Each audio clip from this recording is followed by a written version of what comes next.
Hello, everybody, and welcome to another edition of the GD Report. I am D. And I'm G. We've got an action-packed show for everybody tonight, and we've been having some lively discussion in the pre-show. Uh, we've talked about that before. Maybe we should make that some paid content for people to pay to see us in the pre-show, the pre-game show. But yeah, so anyway, there was a little convention this past weekend in Orlando, which I hear is actually, I hear it's awesome from different commentators. But why don't you tell us a little bit about, why don't we start with the keynote speaker who spoke Sunday afternoon, evening.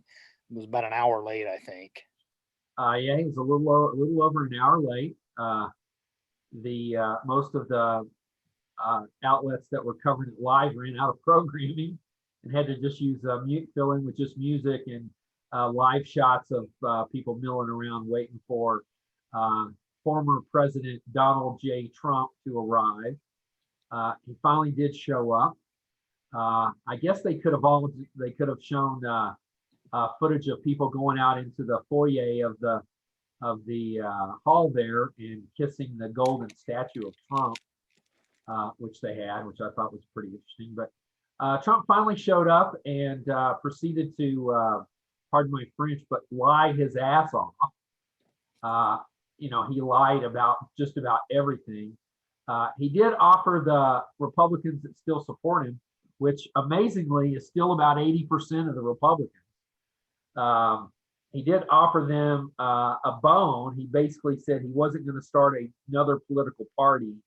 And he said to the crowd, "Why would I do that? Why would I split the vote?"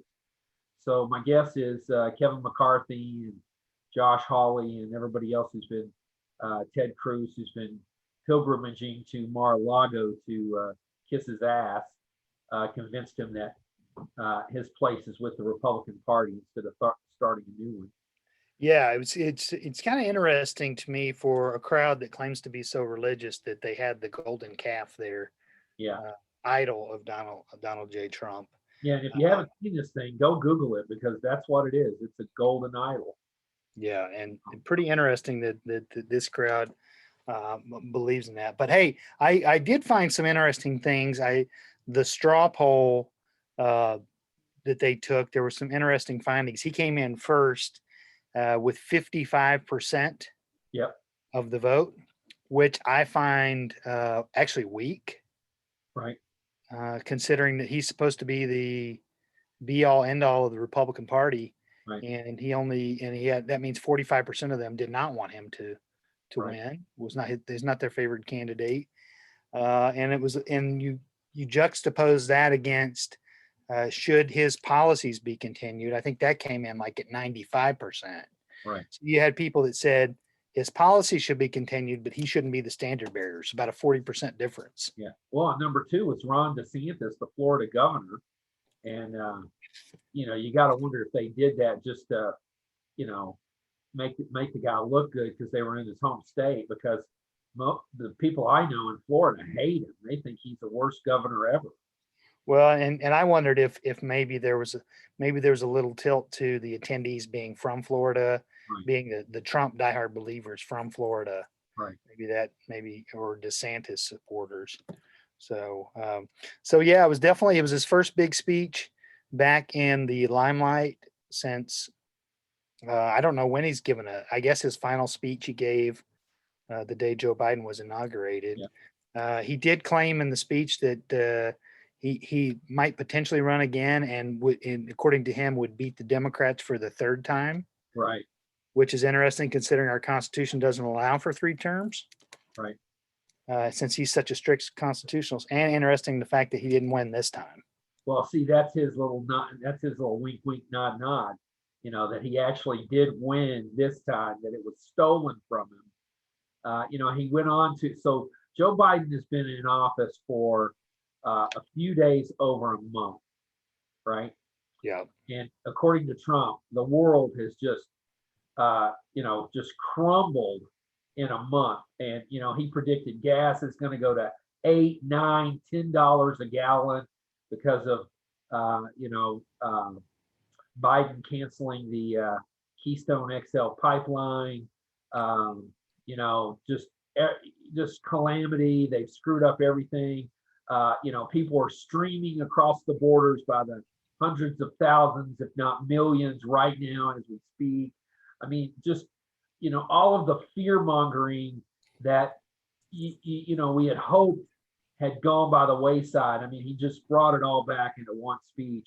And I mean, it was painful to watch. And what was really painful to me is people were standing out there cheering and clapping and chanting USA. And you just wanted to go, what the F is wrong with you people? I mean, seriously. So, and then don't even get me started about the Nazi stage they were standing on. Yeah. I mean, and that's going to cost Hyatt. That's going to cost Hyatt some business. Absolutely. Yeah. There's a lot of people calling for a boycott of Hyatt, and they tried at first to say Hyatt was all about inclusivity and supporting views of all kinds. And then when they pointed out that the stage was fashioned after Nazi emblems and symbolism, I mean, if you Google it, you'll see the uncanny likeness to a lot of Nazi symbolism. And at that point, Hyatt said that, you know, that the Nazism and those kinds of things were abhorrent to them and all that. I mean, I think if they were smart and had a PR person worth any salt, I would probably be trying to say that any money they made, we were going to donate that to the ADL or something like that, because it's not a good look. And like you said, they're facing some boycott, going to lose some business. So Mr. Trump, it's interesting that it just came out today too, by the way, that he did receive his vaccine. He and the wife both received their vaccine in secret before they left the White House. Yeah. Well, But did not promote that for anybody else to encourage people to get their vaccines. What? Whoa. Why did Trump need the vaccine? He already had COVID. Right. Which is But BS. The guy never had COVID. Well, you can still I know you can still get it a second. You can still get it a second time, but I get what I get what you're saying. There's definitely that theory out there. But why the secrecy? Why not be a leader and step up and say, because he's being a petulant child like he is about everything else. Yeah. And a lot of his supporters don't believe in the vaccine. They don't believe in wearing a mask. And so that would go against his narrative. Yeah. You know, hey, don't get the vaccine. Wink, wink, nod, nod. I got it. Right. So why would he? His whole thing is, you know, don't do as I do, do as I say. So exactly right. And you're buying into it. Yeah, we didn't talk. Well, I don't think we've talked about this yet, but New York City Attorney, District Attorney Cyrus Vance now has in his possession Mr. Trump's tax returns and financial papers. Right. Well, and I was reading an article that was talking about that, and it's not just the tax returns, but it's the supporting documents that go along with it that actually show you the process of how they got to the point where they claim this and claim that. And that's where the alleged fraud is probably going to come in. Yeah, interesting note on that too.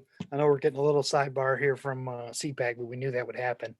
I understand that during his presidency, the income he claimed was about $1.6 billion through his hotels, his properties, right, and everything. And that salary that he so generously donated every month to a different supposed department of the government, which I'd still like to see the receipts on, made up about 0.8% of the money that he made. Well, anybody that follows this stuff closely, like we do, knows that he didn't donate a dime. They announced that he did, but the corresponding instrument that you need to show that you actually donated to the federal government never got filed. So just like when he had his fundraiser for the troops, right, that he actually had to, you know, pay a fine for, you know, he didn't donate jack squat to the government.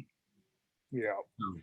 Pretty wild. Let's talk about a couple of other speakers, because it was a whole weekend full of lies, innuendo, conspiracy theories. But how about Mr. Rafael Cruz?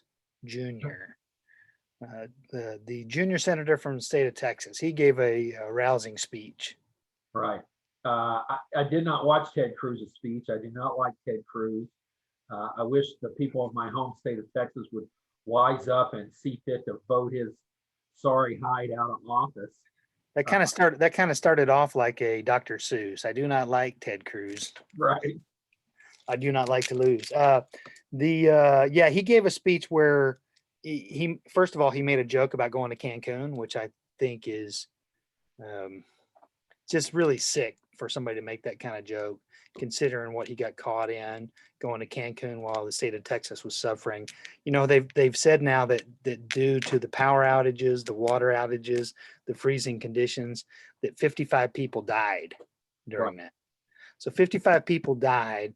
Ted Cruz is flying with his wife and kids to Cancun for a $309 a night stay. And college roommate, don't forget about him. And his college roommate, absolutely. And so, and yet he chooses to make light of it. Thinks it's funny. Thinks it's a joke. And then throughout his speech, he was yelling. He was quoting people. He was yelling.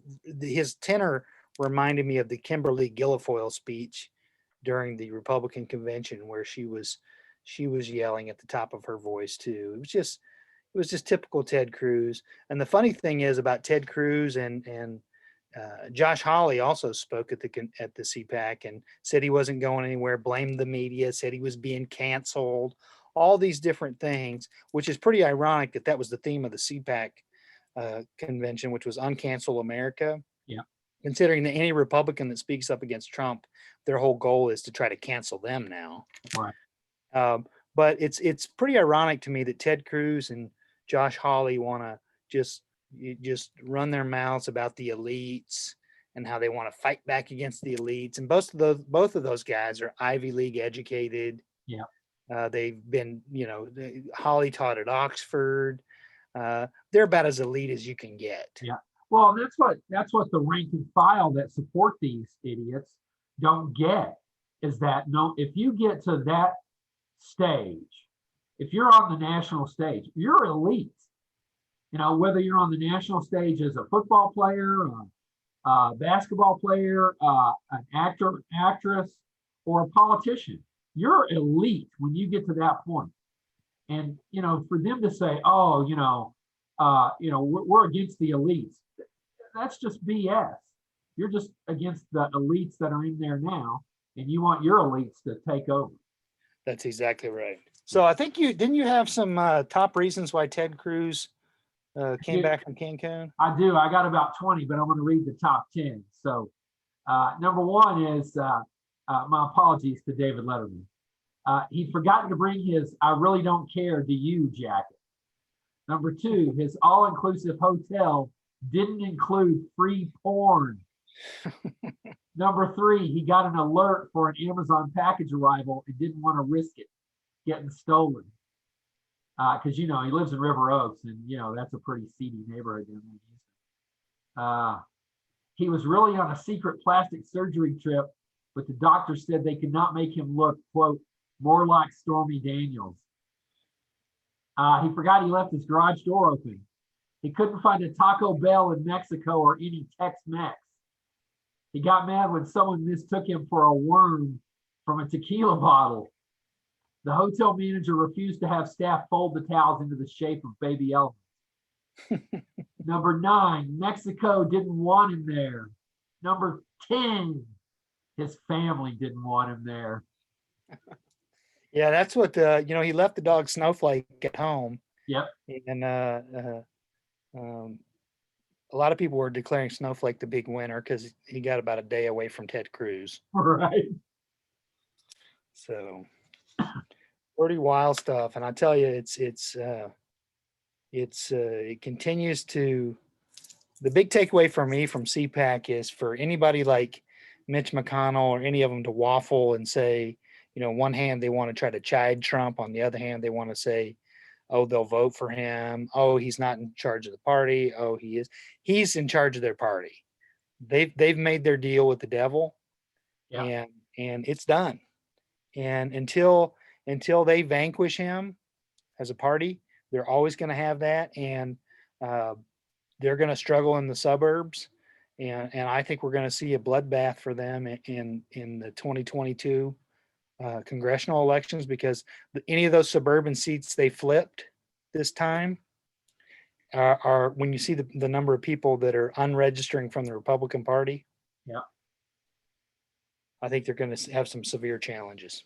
Well, the American electorate usually has a kind of a short memory, but I don't think it's that short. I don't think it's 18 months short. Now, 2024, they might forgive the Republicans depending on what the Democrats do. But the thing is, Joe Biden is a pretty popular president, and he's doing things that people that the Republicans count on their vote are liking. And he's about to do even more. People are about to get $1,400 in their bank account, and the Republicans were against that. Yeah, and they're making the calculated decision to, as an entire party, to vote against it, which is nothing but a campaign commercial. Exactly. And so, come 2024, if the Democrats keep this up, there may be a total landslide. Yeah. But they're politicians. Nobody ever accused any of them, Republican or Democrat, of being smart. So, very true. Before we close out, there is one other topic I want to. You've thrown me a curve a couple times, and you and I have talked about this, and I don't know how to say this guy's name, but I can't let this pass without bringing this guy up. If you haven't followed this story, you need to get clued in. The South Dakota Attorney General, his name is Jason. How do you say his last name, D? I'll have to look at it and talk it out phonetically, but anyway, so here's the facts. The guy was he's the South Dakota AG. He was at a Republican fundraiser. He was on his way home. It was, fairly late at night, and he hit something in the road. And according to him, he later called 911 and said, "Hey, I think I hit a deer or something." I don't know why you would call 911 and say, "I think I hit a deer." And then, if I have my facts correct, and you can correct me if I'm wrong,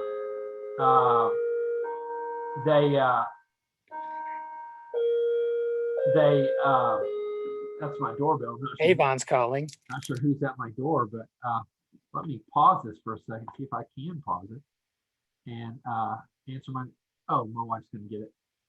Anyway, the next day he returned to the scene of the crime, and it turns out he had killed somebody. So D, why don't you walk us through the details as you know? Yeah, Jason Ravensburg, I believe is how you say it. And he, exactly what you said, he was driving back from a fundraiser, claims he hit something, called 911 that night and said, he couldn't find a carcass. He thought it was a deer. There was obviously blood, and that they dispatched a county sheriff in that area who actually knew Ravensburg based on the fact that he was attorney general. They released him from the scene of the crime without any type of blood alcohol test, no breathalyzer. And coming to find out the next day when they went back to the scene, they did find, I don't know if Ravensburg went back to the scene, but when the law enforcement did, the next day during the daylight, they found a human body. And then when they did further investigation, the interrogation tapes were released last week. And during the investigation in September, they quizzed him and said, "Are you sure you don't know what you hit?" And he said, "Yes, I have no idea what I hit. I told you that." Right. And they said, "Yes, you do. You know you hit him." Payoff. Yeah, they said, "Yeah, yes, you do. You know you hit a person because his glasses were found inside your car, so his face came through your windshield." Right. So he obviously knew what he hit, and by all intents and purposes, probably. Unless the glasses came through and the body went the other way, and like projectiled, which I don't see how that could happen. The body was most likely moved, right, and hidden, roughly hidden. And it come to find out when they subpoenaed his phone records too that he was surfing the web. Yep. looking at different articles, and they're pretty sure that when, based on the tire tracks of the car, I think there was some breakage, and so there was some skid marks, things like that, where it showed that he was clearly on the shoulder of the road, which was where the individual was walking. I Right. mean, it's a tragic thing that happened, and for the state's chief law enforcement officer to lie about it, Right. to cover it up. Well, And and there's, who knows if the other law enforcement officers were involved in the cover up. yeah, that's what I was getting to.